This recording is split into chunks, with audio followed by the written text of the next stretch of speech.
Thank you very much. We'll have enough time for a general discussion.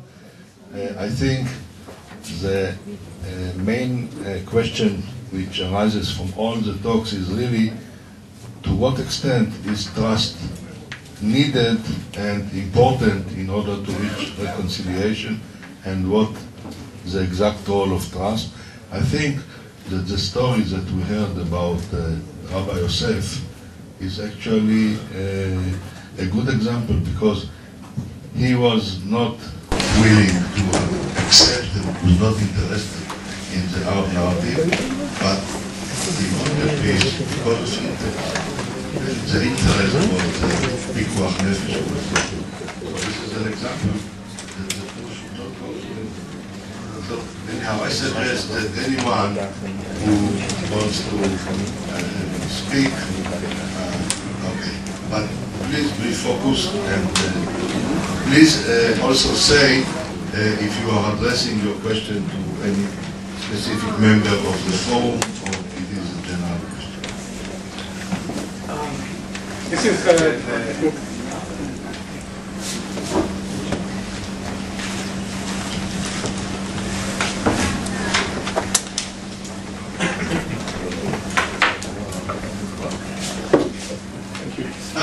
actually, I don't have a question. I have a couple of comments. One for that wasn't a comment. You're standing under the mic. One for Professor Avelbuch.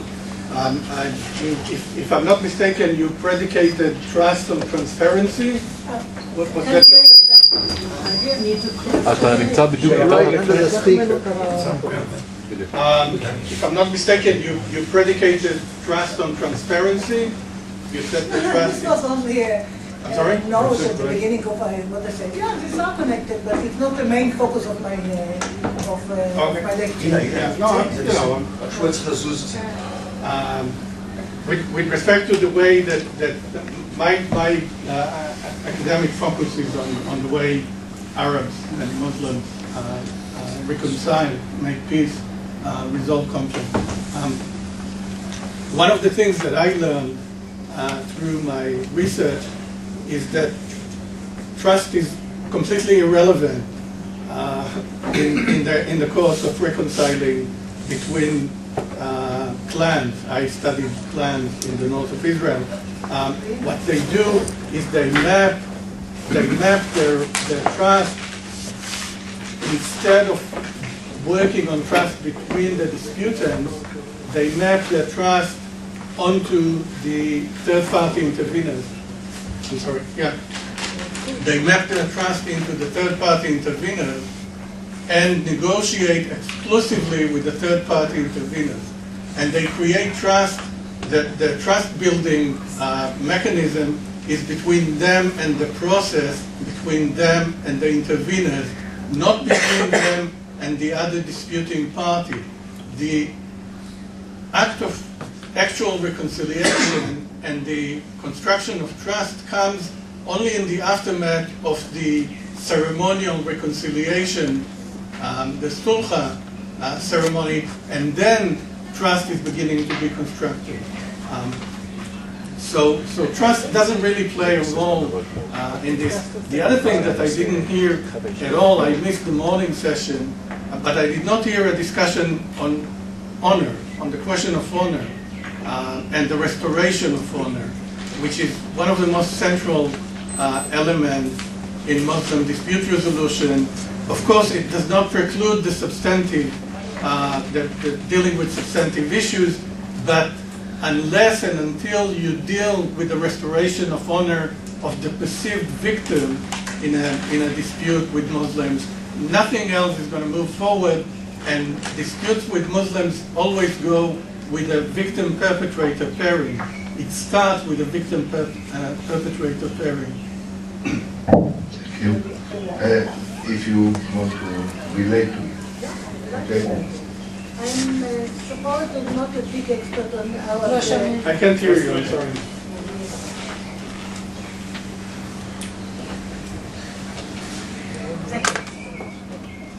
Apparently, I'm not a big expert as you are on Arab culture, but as far as I know, I can agree with you completely about the sulha and about the process of sulha. And I myself made this distinction. I said, in the course of peacemaking, and sulha is now equivalent to peacemaking, not reconciliation, you don't need trust. And I even said that I agree with Professor Biner, you said this yesterday.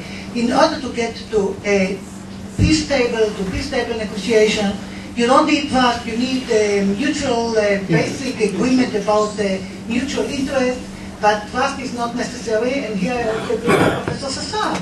I mean, if you put the narrative and trust and emotions and history into the negotiation table, in order to get to a basic ceasefire or a peace agreement, you just put another barrier to the process and not the other way around. And what I said is, once you have made a peace agreement, and once you want to go on to a higher echelon, to a higher stage of harmony, of trust between people, then you need trust in order to get to trust. If you want really to reconcile with your former enemy, and not only stay in formal cold peace relations, then you need the trust. So I don't think we are in disagreement. Speaking about honor, of course, we cannot talk and discuss all the issues which are very important in this issue, but in this matter.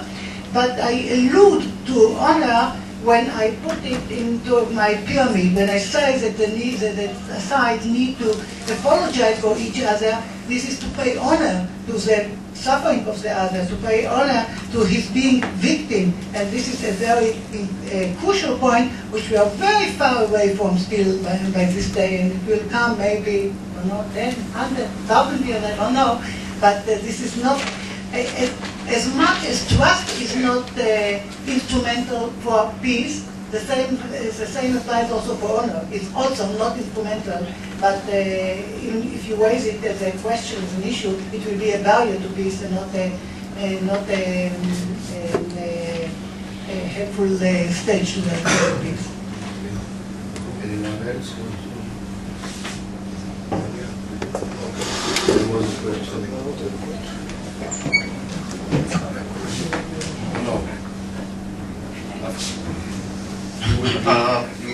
I just briefly would like to react to a few things that both Galia and Asher said, which I think both were very brilliant interventions and a lot of fruitful thought.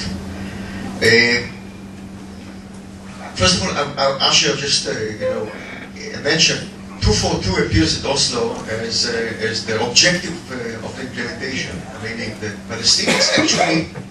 And I think this is one of the brilliancy of Oslo, is that we were able jointly, not forcing, coercing them, but jointly to take what have started in 88, which Galia mentioned, where the Palestinians have made a Ben-Gurionistic historical decision to move from 48 to 67, which was practically then mentioned more than just one declaration, but within the agreement, that not only that they accept Israel, etc., but also that the implementation will be of 242, in spite of all the deficiencies of 242, as you rightly stated. I mean, no mentioning of the Palestinian issue and no mentioning of Palestinian refugees. Now, this was the starting point. Where was the catastrophe? The catastrophe, as I say, is with Rabin and Peres. I mean, my theory is that the three, and I will not develop it, the three who actually planted the seed of collapse is Arafat, Rabin, and Peres. The same three who actually brought the new vision into the Middle East. Rabin, as you mentioned, Galia rightly, his last speech before he was assassinated, he was afraid of saying the two words Palestinian state. He spoke of Palestinian entity, less than a state. I mean, if anybody thinks that the Palestinian entity may become a state, no, less than a state. Now we know that Rabin would have reached eventually a state because Rabin was an incremental person. Peres is worse, because Peres didn't want a Palestinian state ideologically. Until 1999, he was against Palestinian state because he still thought that he would introduce the king of Jordan into the scene, and by this he will solve many problems. But this is, part of the realistic, unrealistic Shimon Peres. Now, as I say, where is the tragedy? The tragedy is that instead of Israel capturing the historical moment and going with the Palestinians, who had made the biggest concession, which is giving up 78% of Palestine and accepting Israel for whatever Israel will declare itself or will determine itself, Jewish, Catholic, Muslim, doesn't matter. The Palestinians will accept anything.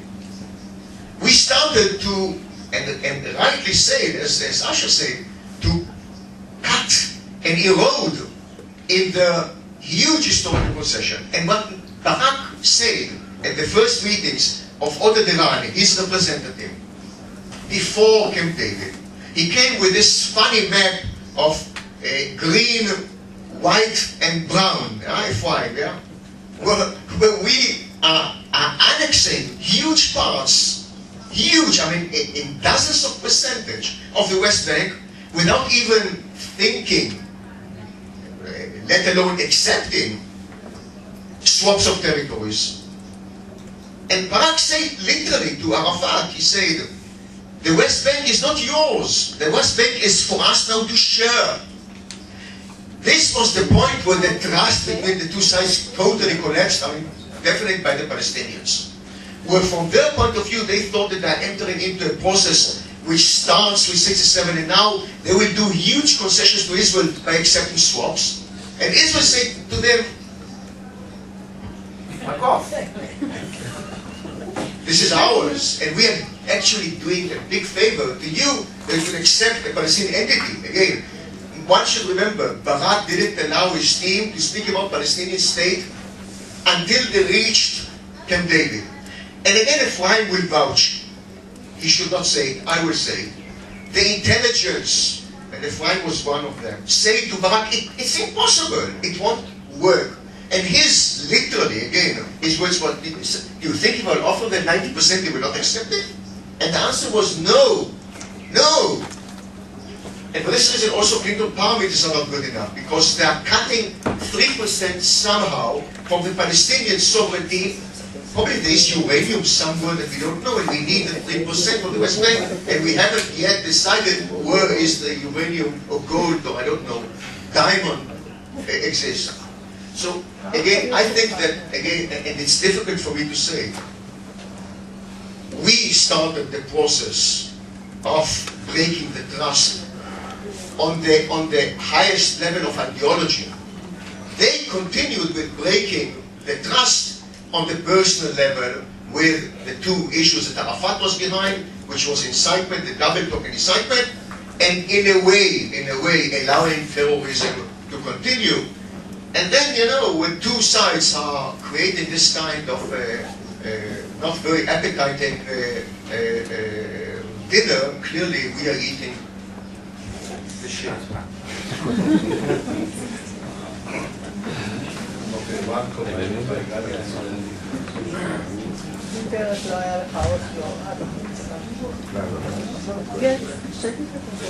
just want to quickly respond.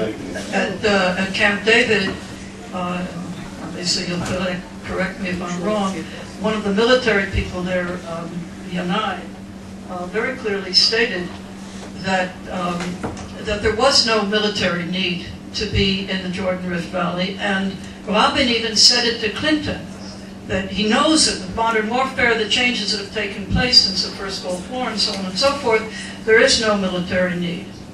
But he still was not ready to go all the way on that issue. We talked about the 30 years presence there.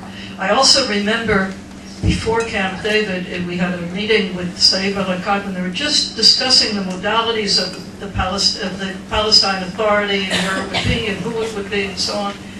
And I remember Saif al-Akkad's comment, they're relating to the 22% as if that's what we're negotiating over. And I think this was a key point. I just want to mention one other thing. There was a comment by one of the Palestinian negotiators in an article that he wrote later, in which he said that if we had approached this issue, or let's put it this way, Hussein Aga and Rob Mali wrote a very well-known piece about the negotiations, and they said one of the problems was that the Israelis treated this as if we were equals. You know, we'll make a compromise and you'll make a compromise. But much more serious was this issue that goes all the way back in all Israeli negotiations that I know of, and I heard it just the other day from Tzipi Livni, it's all ours. That's not the question. All of this land is ours. Rabin said the only difference between us, Labor, and Likud is that we're willing to talk about giving up some of it. Giving up. And this Palestinian from the negotiations said that if they had come to us and said, look, we have, if you had come to us and said, we Israelis have some strategic issues and problems in our own public and so on about these lines, let's see if we can work out some sort of arrangement, agreement regarding where the border should be that will meet your interests and your needs and our interests and our needs, and we can each go to our peoples and be able to defend it.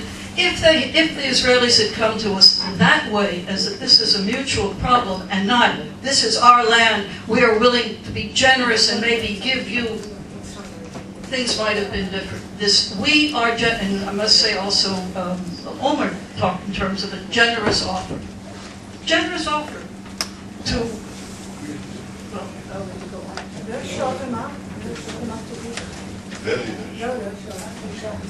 just a short remark. Among the people I interviewed was Dan Moidoa.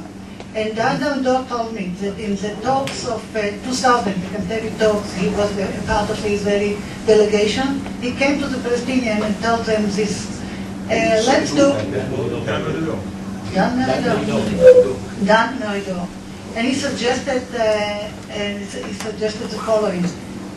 Each of us will acknowledge the right of the other to some part of Eretz Israel, to some part of Israel, which means actually we will give credit to your narrative, to your meta-narrative, and we will postpone for later the translation of this acknowledgement to facts. I mean, just let's make a declaration that we are ready to acknowledge, which is very similar to what you say. So to come in to say, okay, I acknowledge your right to be part of Israel, you acknowledge my right to be part of Palestine, and then we will go on translating it into fact and agreement. And they say, no. The Palestinian, I don't know who was the interlocutor, the specific one, he didn't tell me, but that's what he said. And he said, since then I am very distrustful of the place of trust and narrative in the process of peacemaking.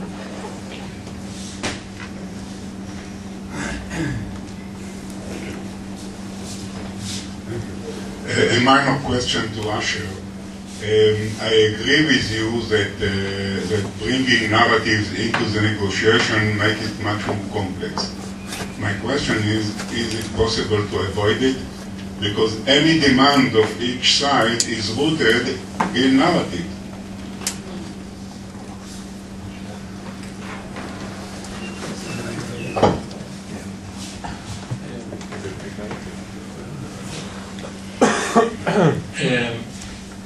So I'll answer Yitzhak's question first, but then I'll say one or two things about some of the other things that were said before. In the subtext of any kind of negotiation, both sides are bringing their narratives to the table. It's there, consciously or subconsciously. Everything you possibly can say in the negotiation somehow comes from your fundamental narrative about history. That is unavoidable. It's just human nature. The problem is when you turn it into something explicit and you expect the other side to recognize your subconscious fundamental historical beliefs. You can come with them to the table. You can't possibly not come with them to the table. You don't have to ask the other side to acknowledge them, and not only to acknowledge them, but to recognize them almost as a precondition for talking to them, which I think is completely unnecessary, uncalled for, and makes life unnecessarily difficult. A comment about honor. I thought, maybe I won't say anything about that, but I will in the end. I have a certain unwillingness to talk about honor just on the Arab side. As if it's the Arabs were the only ones who worried about their honor. The whole Zionist enterprise is about Jewish dignity. That's what Zionism is about. So it's not just the Arabs who've got problems with their honor. The Jews do too. Dan Yehudi lo yifker, shamatem. So this is an issue which both sides have problems with it, and they should be seen as very similar. And this is not only about Israelis and Arabs. It's about Americans and Afghanis and Russians and everybody else. So that's that point. On 242 and in 1988, I must make one point. It's true that in 1988, the Palestine National Council adopted two very historical resolutions. The one was the recognition of the partition resolution, 181, and the other was the recognition of 242. But in both cases, this was done in a very convoluted, problematic way, which can be, if you look at it very carefully in the text, on the one hand, what they, on both, by the way, but particularly on the partition resolution. I'm quoting from memory now, but you can check. Trust me, this is I know the quote. It starts off by saying, despite the historical illegitimacy of the resolution, we accept 181 because it is pragmatically sensible to do so. Because we lumped it with the other word. No. So it's They needed international legitimacy. it says so. It is the Sharia Dawliya. But similarly with our acceptance of 181. So I'm just saying It's the same. that it's problematic. It's less clear cut than one may get the impression. Except that the letter, Okay. the exchange of letters for Oslo were very clear. That is accepting Israel's right to exist within secure and recognized borders. Can I take the Okay, we have to conclude this session a little bit earlier because of something which is highly uncommon in Israel, security problems. I want to thank the speakers. I think that we have a very interesting session, and thank you all.